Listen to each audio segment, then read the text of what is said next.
Like one of the craziest shows I ever worked was when they tried to combine Slayer and Circle Jerks together at the Olympic Auditorium in LA with a band called Metal Church. And it was the first time anyone tried to blend that metal and punk crowd. It was one of the most violent, wild shows I've ever worked.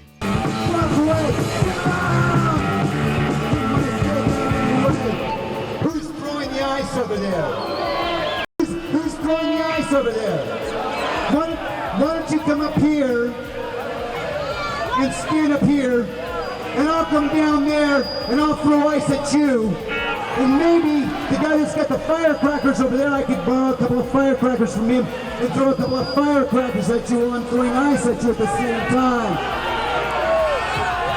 And I remember it to this day. Like, it was one of my first big shows I did with Golden Voice. Yeah, to mix those two worlds up, especially back then in like the 80s, was tough because but nowadays it's different. I think punk rock and metal kids can kind of interchange.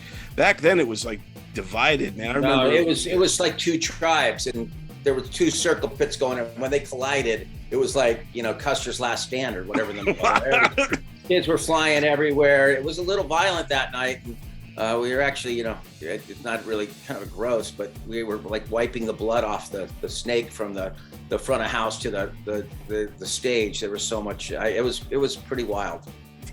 For me, Iggy Pop, you know, I have a little bend in my nose, and that came from Iggy Pop's boot, actually. Iggy Pop actually inspired me to figure out how to build the first barricades. I know punk rock people are going to hate it. right.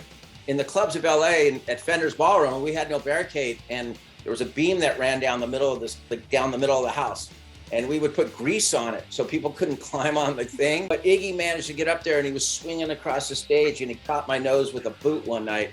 Wow. I was trying to keep the crowd and the stage under control, and I was like bleeding, and I was dealing with it. But man, yeah, you're right. Iggy Pop is right there. I mean, he looked at me and goes, "Who's Iggy Pop?" And I go, well, your mom must have been listening to Iggy Pop when you were in the womb, because you have the influences.